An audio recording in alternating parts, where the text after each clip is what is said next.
played through the solo mode for Votes for Women twice, and I think it's a great game if you're a history buff, and a good game if you're not. Let's talk about it.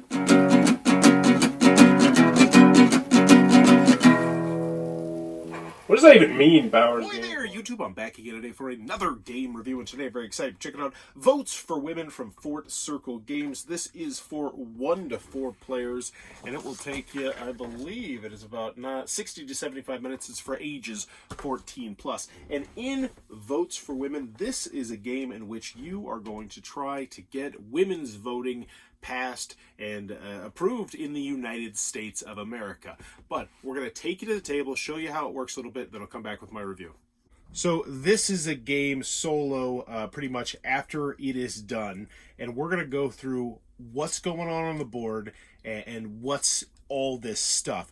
Now, it looks really daunting, but I must say once you learn how a general phase goes, you'll quickly understand what's going on. So the first thing you're going to do is you're going to take these buttons that you'll have. You'll have some of these buttons. You'll acquire these buttons by playing cards and doing some other various different things, maybe taking one of the actions. And these buttons, you're going to then bid on the strategy card these cards right here. Now, these strategy cards are very powerful for both you and for your AI opponent that you'll be playing against.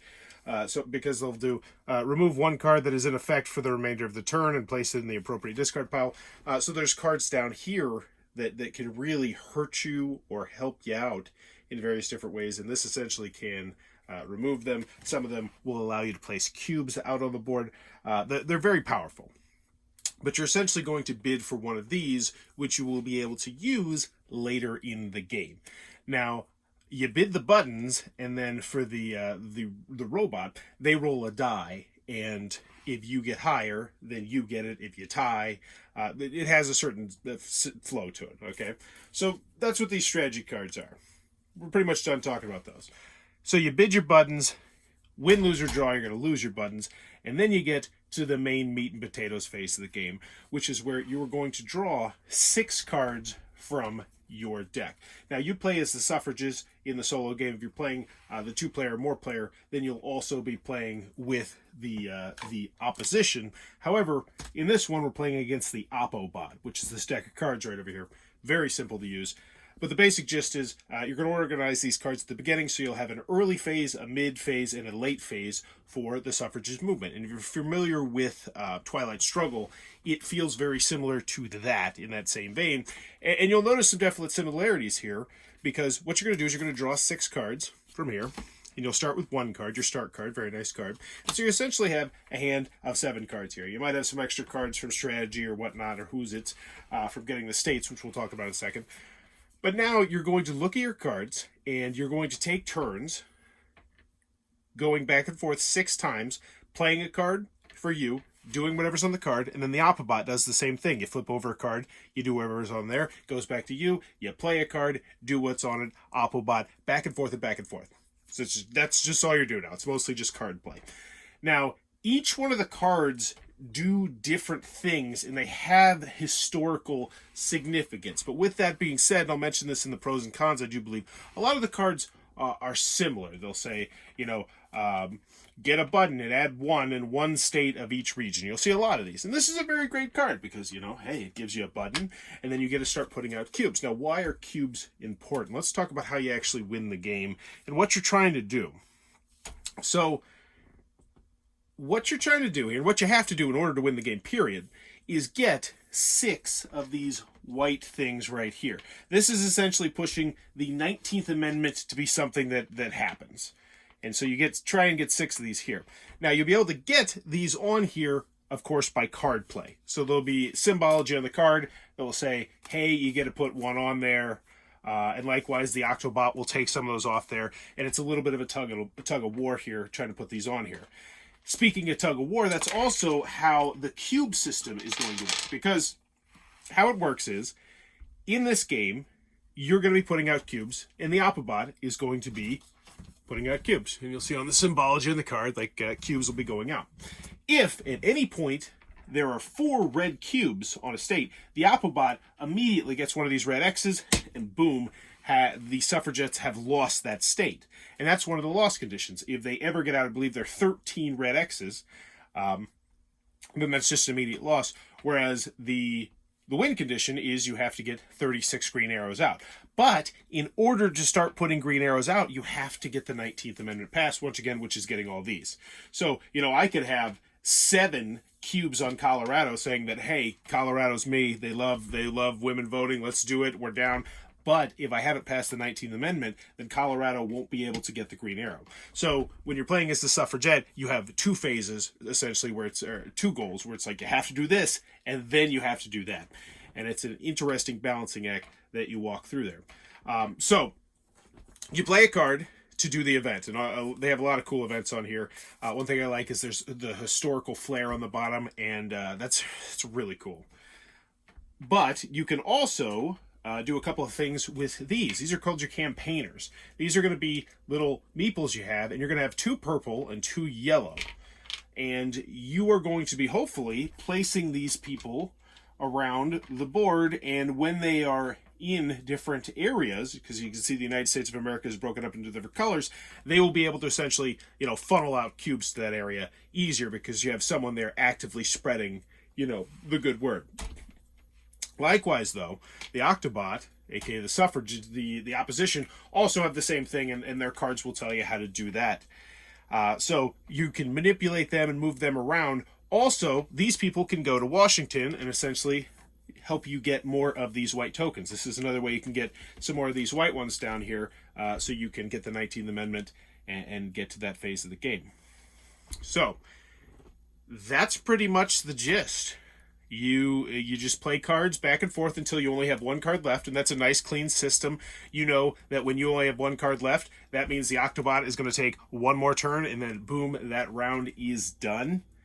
And then once that round is done, once that turn, it's called the turn is done, you're going to move to the next one. Now, the suffragettes have until they get to the 6th one here. At the end of the 6th one, if they haven't passed the 19th Amendment, they automatically lose. If they have, then we go to what's called I think it's called the final vote or something like that, where it essentially goes to a dice roll-off. But you can play cards throughout the game that will give you an advantage at the end of the game. Or, as this game, the Oppobot got the voter suppression. Local officials abused their power and erected uneven barriers to the ballot box, especially for black women, in order to maintain racial domination. That actually ended up winning the Oppobot the game because they were able to roll the D8 instead of the D6. But cool stuff like that going on. Now, the last aspect of the game that I haven't talked about are these state cards right here, which are really stinking cool. So essentially, at the beginning of the game, you're going to set out a certain number of these, and you won't use all of them, so you'll put some of them back in the box. And these are going to be states where it's a little bit of a race between you and the Oppobot, because the first person to get 4 of their cubes there is going to gain the card, and these cards are super powerful. Like this one's going to allow you to add 6 cubes around a certain region, which can really do a lot, because it also has a really interesting aspect of this game of tug of war, where it's not like you're putting 2 red cubes on Indiana and then you put 2 purple cubes on Indiana. No, how it works is it's actually like a tug of war. So if there's 2 red cubes in Indiana, then if I was, instead of putting 2 purple cubes there, we would just take, boom, these 2 red cubes off Indiana. So it's constantly going back and forth, and it's really interesting. But that is the basic gist of the game. You go through 6 turns, you try, and I think it's 36. I think it's 36 of these green check marks you can get out, and if you do that, you win the game. All right, votes for women. What are my final thoughts? Let's go over the pros. Let's go over the cons. I'm going to start on the con side, because overall I do think this is a very rock-solid game. But I feel like there's some minor things that could have been just tweaked about this game that would have made it better and more user-friendly. So first thing is, I wish there was more detail on the cards. Now, I love how much thematic flavor is in the cards, and the fact that I didn't mention anywhere so far is they included all this stuff, like all this thematic, like reading material and stuff from like the actual time period, which is really cool, and a whole extra booklet that goes over what all this stuff is and a little bit more about the time period, and that's really cool, and I like that. But what I'd like even better, and I think would help me get more immersed into the theme of the game, and people in general, is a booklet that specifically goes over all the different cards in the game, who those people were. And I'll give you a perfect example. This card right here, Alice Paul and Lucy Burns. It does a cool ability, whatever. But Paul and Burns formed the National Women's Party, which used militant tactics and racist strategy to win suffrage. Like, you don't want to know more about that? I'd love that there was, Twilight Struggle has this. It has like a booklet that goes more in detail about all the cards, I'm pretty sure. And that's a really nice thing, and I'd love to see that in a second edition of this game. So nitpick there. Now, one thing that I do think is not a nitpick, and I think it's just a really big oversight, is there's no player aid cards in this. And I think that could potentially make the game go a lot more smoothly, especially in two certain aspects, which are how you can use campaign buttons and the 4 ways you can use your card on a turn. I think those would have been really nice on a player aid card, which also brings me to the rule booklet, which it's not a bad rule booklet.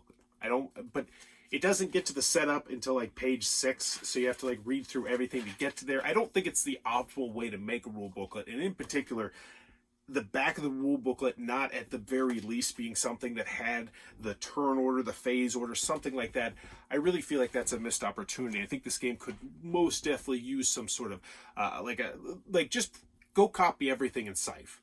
Go copy every single one of those extra little pamphlets you get in Scythe or whatever it is, but apply it to this game, and I think that'd be very useful. But most definitely player aid cards for the cleanup and stuff like that. And I think a solo player aid card would be very nice as well. Maybe the bigger thing too. Who cares? And I feel like this is an extra missed opportunity when you realize that some of these, historical documents don't have anything printed on the back of them. Right? So you could have actually printed this useful information on the back of these, and then it would be, twofold, super useful, but also at the same time, also very thematic. And I feel like that was definitely a missed opportunity. Like, just little things like that would have been nice. More variable abilities on cards would have been nice. Right now we're focused on the cons, because I will say a lot of the cards you see in the game are going to be very samey, and I think that's one thing that sets Twilight Struggle apart from this, and I still think Twilight Struggle is a better game, even though I do think this is a great game, especially if you're coming in this from the historical perspective, like if you're a historical buff. But a lot of the cards do the same things, which it's not the end of the world, but it comes up. Die rolling can be very random in this. There's some of the cards where it's like, wow, if I can get, a 50-50 shot on this, it's really going to help me out. That being said, buttons, once again, are your friends. But it's die rolling, and when cards come out, especially with the Oppobot, can definitely be very swingy in this game, potentially. I think it makes it fun, and I think it does make it more... I think it adds more replayability, which I guess is a pro. Hadn't really thought about that. And I think part of the reason maybe why a lot of the cards do the same abilities are with, like, say, for instance, Twilight Struggle, it's a much larger map. There's just more things you can do, whereas this is a much tighter area. But yeah, that's pretty much all I got on the con side. Because moving on to the pro side, I think the theme comes across great. It's really cool. Like, when you get out a card and you're reading what it does and about it, and it's just like, and you find yourself constantly, when you're going through the Oppobot, just like, God, it's another stupid ass old white guy. And reading about what they did and how they screwed over the movement, and there's somewhere you're just like, it's terrible, but it comes across. And the game has a really interesting flow, it feels like, where you're gaining more power, I think, in the middle and late. And it kind of feels almost like, you could feel the movement gaining more momentum. And that was really cool. That was a really cool experience. And trying to get to that point faster, by discarding cards or, getting specific strategy cards. The race to get specific states, that's a big deal. And once again, it adds to the gameplay, I think, the fact that it can be so swingy with, a certain card combination from the Oppobot, or a die roll for the Oppobot, where they can go and they can drop 4 cubes on a spot, and bada boom, all of a sudden it can go from a spot that has, nobody talking about it to, oh, it's theirs, it's locked down, because once it's locked down, it's locked down. And I really dig this game. I think it's a very good game for anybody, but I do think it transcends to the great category if you are a history buff. And well, I don't think this is a game you're going to play all the time. And once again, this is purely a solo perspective. I'm not commenting on this 2 players. This is my solo adventure with it. Solo, I tried it twice. I'm going to keep this one, and I put it in the same category as, say, Freedom, the Underground Railroad, where it's such a... The theme is so... It's just not one you want to play every week, I don't think most people will. But getting it out every once in a while, getting through the gut punch of a bunch of old white guys trying to hold you down, it just hold down the voting rights, and it's fun. It's enjoyable solo, and I could see myself busting this out, and I think this one's going to get into the collection. I hope in the future they release more content. I really do. I think that could transcend this to, just to a whole other level. And it doesn't have to be much. For instance, that's one thing I forgot to mention in the cons. I wish, and this is a nitpick, because it's always going to be different, because there's like 3 or 4 cards you're not using in the states, but I'd love to see more states, because I'm sure that, thematically, there was someone in, South Dakota who did something that helped the movement. I don't know what it'd be. Or maybe South Dakota didn't exist yet, because then you have some of the Native Americans that were helping out. I think more cards with a little bit more variety would be great, but it's at the end of the day, I still think it's a great game, period. And I can recommend it. If you're looking at it from the solo perspective, as long as you know going into it, it's probably not going to be one you're going to be playing all the time. But I think if you bust this one out, every once in a while, I think you're going to get a kick out of it. And it makes me want to look more into the time period too, which I think is always a great thing for a historically themed game. So yeah, that is Votes for Women.